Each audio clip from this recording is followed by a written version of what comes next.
Olá! No semiárido brasileiro existem realidades diversas em relação à oferta hídrica.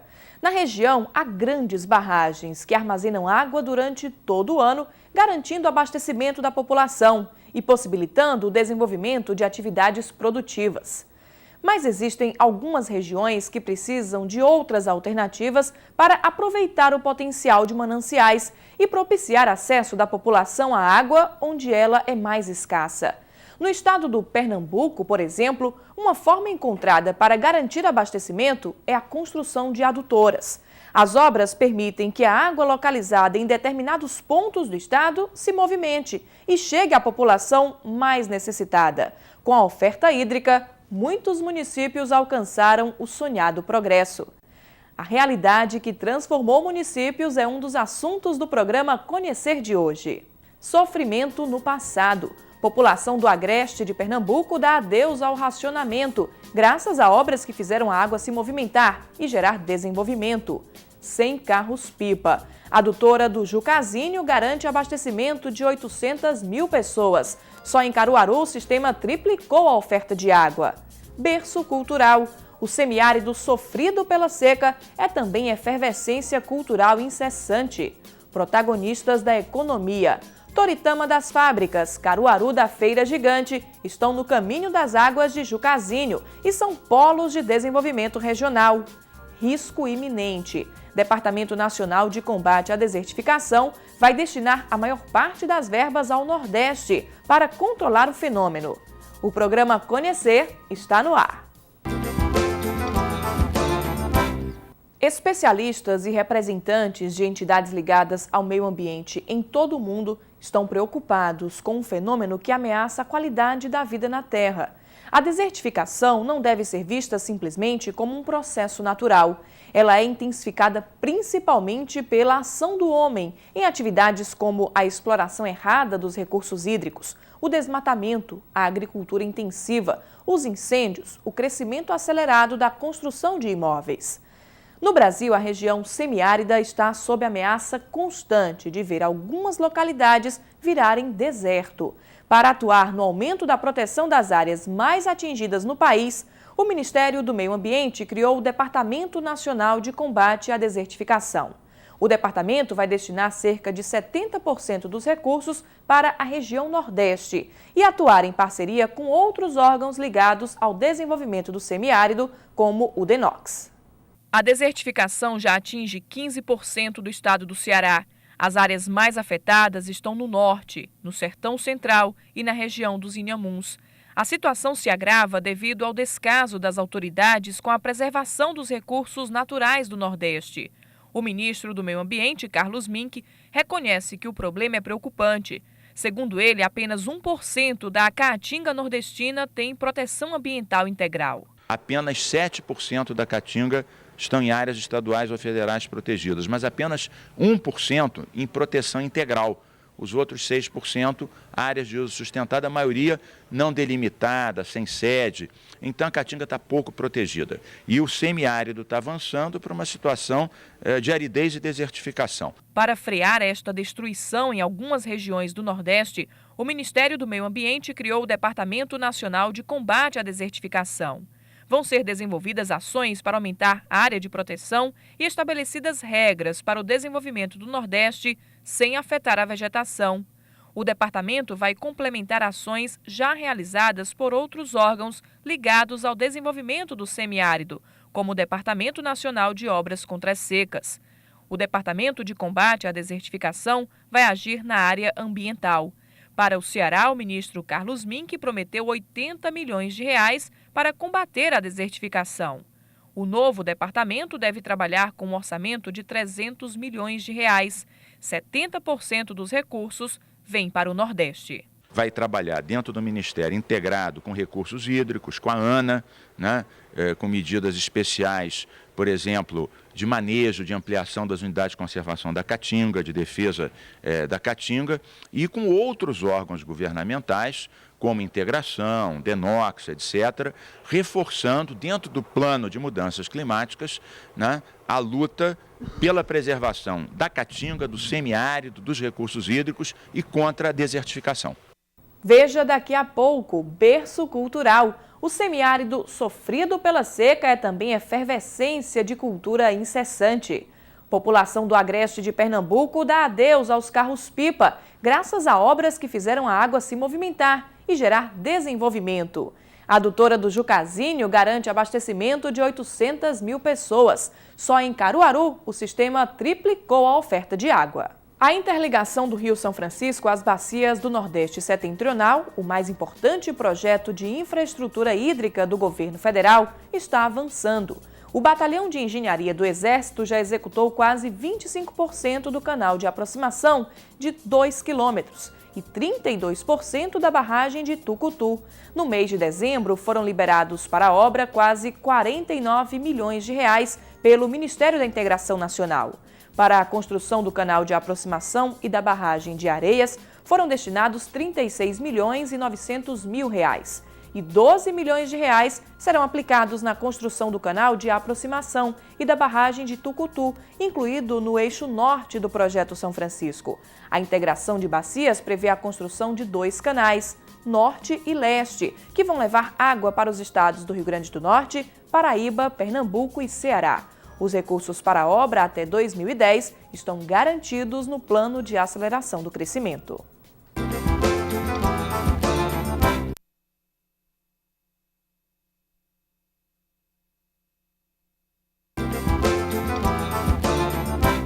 Pernambuco é conhecido, dentro e fora do Brasil, como um lugar de incessante produção cultural. Ele nos deu filhos ilustres nas artes, talentos que deixaram um legado importante para a população. Mas o estado é conhecido também pelas dificuldades da população no acesso à água. Pernambuco, situado no semiárido nordestino, enfrenta grandes dificuldades de abastecimento. Tem regiões muito sofridas pela seca. Por isso, o estado tem sido contemplado com ações governamentais para amenizar a luta das famílias em busca de água. Hoje existem municípios que deram adeus aos dias de sofrimento, já estão em situação confortável, sem racionamento nem carros-pipa, graças a obras que fizeram a água se movimentar, assumir papéis relevantes, gerar desenvolvimento. É o caso da população do Agreste, com quase 800 mil pessoas abastecidas pela adutora do Jucazinho, obra que triplicou a oferta de água só no município de Caruaru. O rio Capibaribe, nascido no município pernambucano de Poção, caminha ganhando corpo e aqui banha a cidade de Surubim. Surubim é berço do mestre Capiba, precursor do frevo, que legou uma efervescência musical ao Brasil. A cidade é mãe também do irreverente Chacrinha, que fez escola na comunicação brasileira. Essa terra de riqueza artística e natural também está no circuito das barragens nordestinas. Em 1994, uma nova tecnologia, a de concreto compactado a rolo, chegava a Surubim. O avanço da engenharia fez a obra ser erguida dentro do prazo programado. E em 1998, o Departamento Nacional de Obras contra as Secas inaugurava a barragem Antônio Gouveia Neto. A barragem, situada numa bela região emoldurada por um cânion gigantesco, perenizou 60 quilômetros do rio Capibaribe, com capacidade para acumular 328 milhões de metros cúbicos de água, representou 2 marcos. Imortalizou o nome do engenheiro, professor e filósofo Gouveia Neto e passou a garantir segurança hídrica à população deste pedaço do semiárido brasileiro. A região do Agreste vivia um colapso de água, né? Principalmente o município de Caruaru, que é o município mais populoso.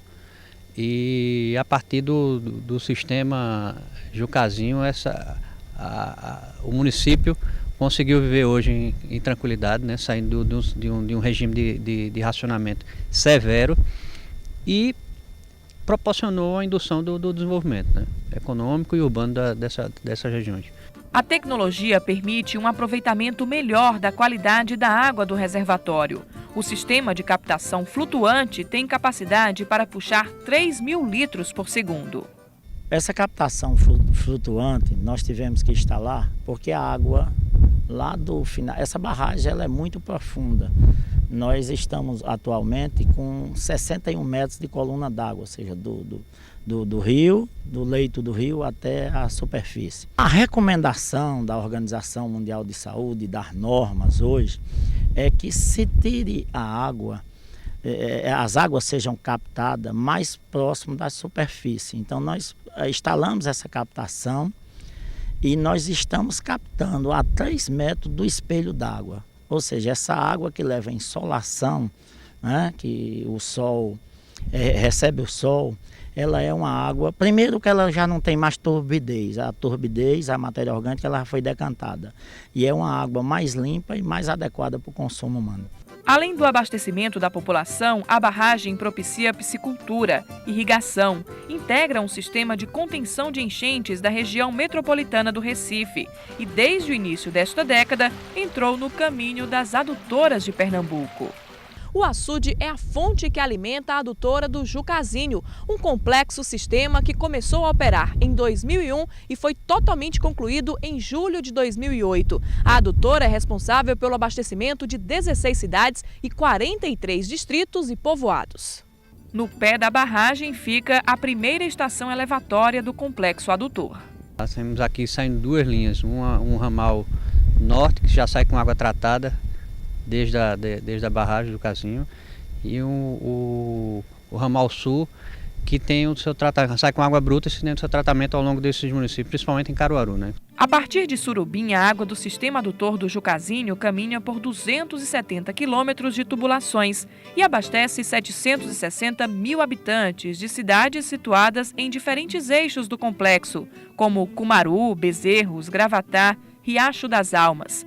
A nossa equipe visitou cidades abastecidas por Jucazinho, como Santa Maria do Cambucá. O município herdou o nome da pequena cambucá, árvore nativa de fruto com valor medicinal e sabor semelhante ao da jabuticaba. Mas os dias por aqui não eram tão aprazíveis. Como vários municípios da região, este conviveu durante muitos anos, dependendo de carros-pipa. Passamos também por Frei Miguelinho, a terra dos garçons, por Toritama, Caruaru, todas regiões antes sujeitas a racionamento constante. No caminho da adutora há várias estações de bombeamento e de tratamento, como esta, que recebe as águas das barragens do Jucazinho e do Prata, além do açude de Serra dos Cavalos. Aqui as fontes se convergem antes de serem distribuídas. Aqui as águas que vêm do sistema Jucazinho encontram o sistema Prata e Serra dos Cavalos, e nós aqui misturamos para oferecer à população de Caruaru uma água de uma qualidade única. A cidade de Caruaru, ela tem 2 estações de tratamento.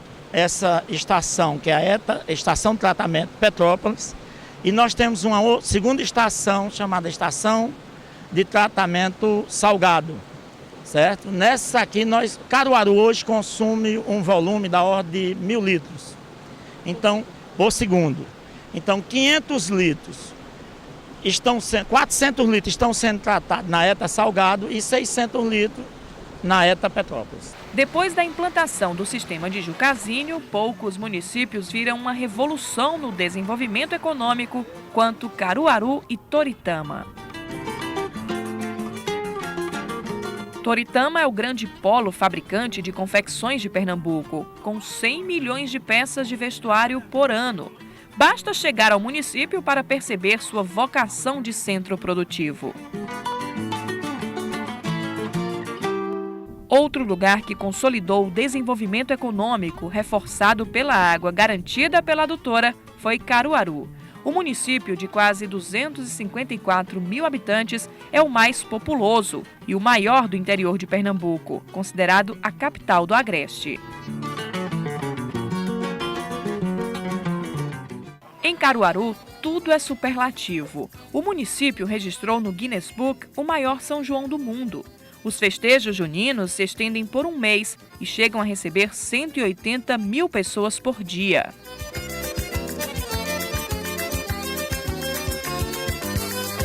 A multidão é atraída pela beleza e criatividade da festa. E mesmo com o inchaço do município no período, o abastecimento d'água é garantido para a população e visitantes. Antes, Caruaru vivia num colapso, né? Se a gente considerar o maior evento, que é o São João de Caruaru, que atraía um público flutuante muito grande, né? A cidade naturalmente entrava no colapso. Hoje, não mais. Mesmo com o público flutuante da época de junina, o sistema Jucazinho perfeitamente atende às demandas locais. Caruaru também possui o maior berço de artes figurativas das Américas, o Alto do Moura. Em cada canto do bairro encontramos artesãos dando forma a alguma expressão artística em barro. Vocês mandam as peças para onde? Para o Acre, para o Rio de Janeiro, São Paulo. O que elas dizem? Elas dizem que são lindas, que ninguém assim nunca fez uma bonequinha assim de barro, de argila. Os trabalhos em argila, marca registrada do Alto do Moura, são herança de Luiz Galdino e de Vitalino Pereira da Silva, ou simplesmente Mestre Vitalino, como ficou imortalizado o ceramista. A arte desenvolvida pelo pernambucano foi deixada como ensinamento para os conterrâneos, virou fonte de renda. Gilvaci e os irmãos são elos de uma corrente formada pelos discípulos de Vitalino. Fez de herança, né, do mestre Vitalino. Aí nós, um pouco por curiosidade, aí fomos aprendendo, né? Passou um pouco de geração, né? Quer dizer que aqui pai ensina filho, é isso? Então, geralmente é. Aqui parece que quando a pessoa nasce já vai começando a aprender a fazer barro, é isso? Já que você vê a criança já está do lado, trabalhando. Faz alguma coisinha mais tarde do lado, sempre fazendo uma pecinha, começando, né? Amassando um barril. Aí vai criar-se na arte, né? Qual é a peça que sai mais aqui? A nega maluca. Por que as pessoas gostam? Sei lá, mal do cabelinho de arame, né? Que fica bem engraçado elas. No Alto do Moura, visitamos a casa onde morou Vitalino. Desde 1971, o lugar virou museu, administrado por um dos 6 filhos dele. É o fundador de toda essa cultura brasileira que mostra a nossa vida nordestina aí. Ele é a principal pessoa que primeiro deu início nesse trabalho. De tanto acompanhar o trabalho artístico do pai, Severino também se tornou ceramista. Resgata as obras do seu maior inspirador, como a peça O Caçador de Gato Maracajá. Isso aqui é um trabalho que, como a arte figurativa, representa o primeiro trabalho do mestre. Ele, aos 5 para 6 anos, ele fazia o boi e o carro para brincar. Mas a primeira peça foi aos 6 anos de idade, que foi em 1915, quando ele fez essa peça. Então é o caçador, o cachorro acuando, o gato maracajá, é um gato do mato, é um gato selvagem. O cachorro acuou e o caçador está atirando. Isso é a cara do Nordeste, né? É, isso aí porque hoje nós não temos mais esse bichinho aqui no mato, porque o pessoal matou, deram os bichinhos. Mas isso era uma casa, o pessoal matava para comer e vendia o couro. Em meio a objetos pessoais, mobília, fotos, vamos conhecendo a versatilidade do ceramista Vitalino, que também era músico. Em 10 de julho de 2009 será comemorado o centenário de nascimento do mestre. 100 anos de uma personalidade que conseguiu naturalmente tornar o regional universal. Orgulho para os discípulos. Meu pai mostrou o cotidiano, isso que se dia a dia. Hoje o pessoal faz coisa com coisa, né? Mas meu pai retratou a vida do homem do campo. Ele criou alguma coisa da cidade, mas ele tentou mais mostrar a vida do homem do campo. O senhor tem orgulho dele? Demais. Eu sou muito feliz porque essa cultura foi uma pessoa humilde, uma pessoa pobre, mas deu esse conhecimento a nosso Pernambuco, principalmente Pernambuco, a nossa cidade de Caruaru.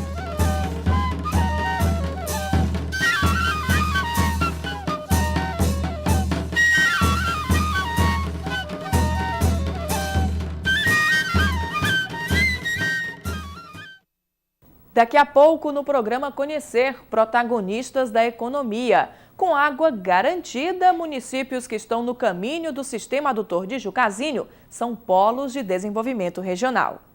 O estado do Ceará tem como meta em 2009 sair da zona de risco desconhecido da febre aftosa. A posição incômoda para o setor pecuário prejudica a comercialização da carne bovina cearense. Uma das exigências do Ministério da Agricultura para melhorar a classificação sanitária do Ceará é a criação de comitês municipais de sanidade agropecuária. E o Ceará já conta com 23, compostos por instituições públicas e privadas e representantes da sociedade civil, como instituições representativas dos produtores rurais e secretarias municipais de educação, saúde e agricultura. Os comitês municipais de sanidade agropecuária, em conjunto com a Agência de Defesa Agropecuária do Estado, discutem políticas de controle da qualidade do gado, colaborando com a ADAGRE na manutenção e na melhoria da sanidade animal e vegetal dos produtos cearenses.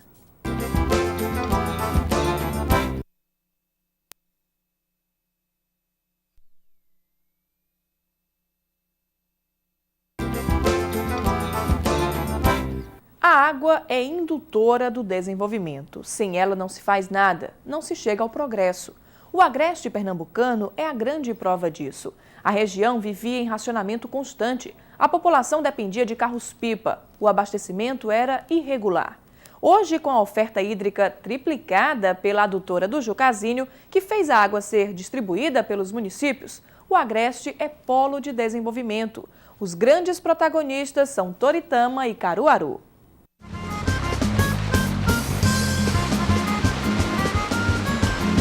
No caminho das águas de Jucazinho, enveredando pelos superlativos de Caruaru, descobrimos por que o município é o maior centro de comércio e serviços do agreste pernambucano. E é no mercado informal que está o grande protagonista desse polo, a Feira de Caruaru. A Feira de Caruaru faz gosto a gente ver de tudo que há no mundo, nela tem pra vender. Luiz Gonzaga tinha razão. Tudo que você imaginar tem aqui. Chinelo de couro, masculino, feminino, para criança, bolsa artesanal. Os turistas vêm muito, eles procuram? Todos assim de fora, Santa Catarina, Rio Grande do Sul, Rio Grande do Norte, São Paulo, bastante gente. O que eles dizem quando vêm os produtos? Amam, adoram.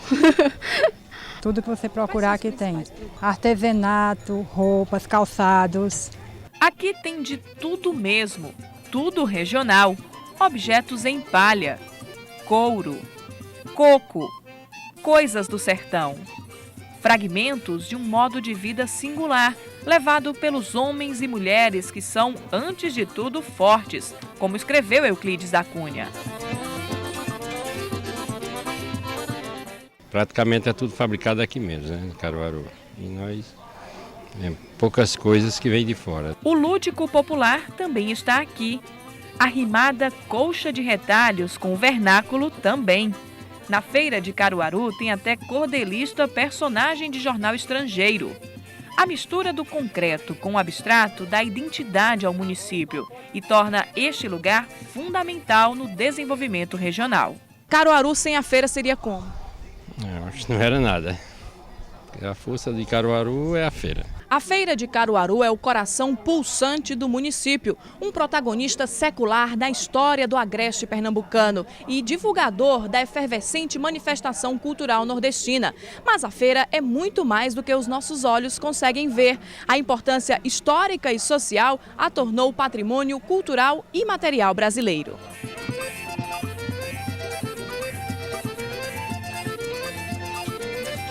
Para nossa sorte, encontramos um grupo mais do que indicado para comprovar esse valor imaterial da feira.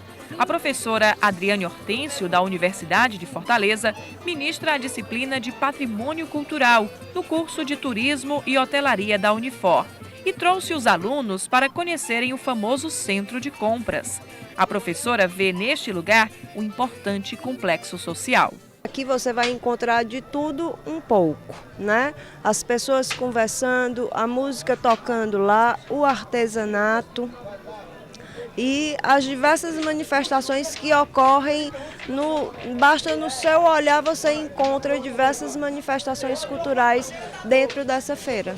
Quer dizer, é um centro que ele por si só ele vai se construindo? Ele vai se construindo, ele se construiu sozinho, um mercado que se construiu só e virou esse patrimônio cultural da humanidade. É maravilhoso, eu tô achando muito bacana, então de parabéns, é um lugar muito legal, diferente, né? O resgate cultural, o desenvolvimento regional, a movimentação econômica. A região, tanto de Caruaru quanto da vizinha Toritama, polos comerciais, vê hoje um progresso que não existia no passado. A água é o maior indutor desse desenvolvimento, né? Tanto da indústria de confecção no município de Toritama, quanto no centro, maior centro, que é Caruaru.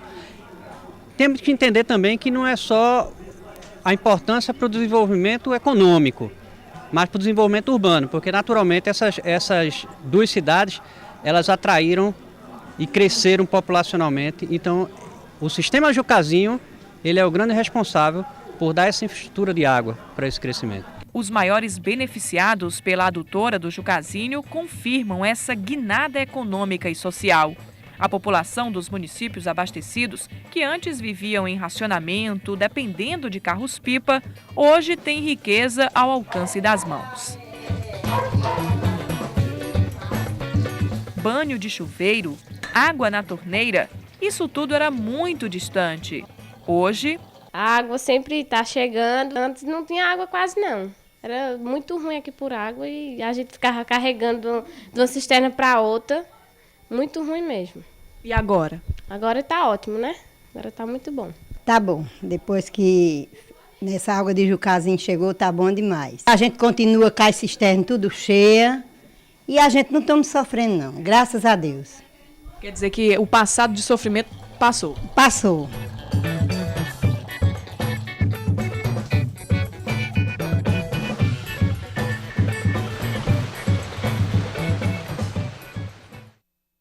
Esse foi o programa Conhecer de hoje. Se você quiser se comunicar conosco, pode mandar uma mensagem para o endereço eletrônico conhecer@tvdiario.tv.br. Até o nosso próximo encontro.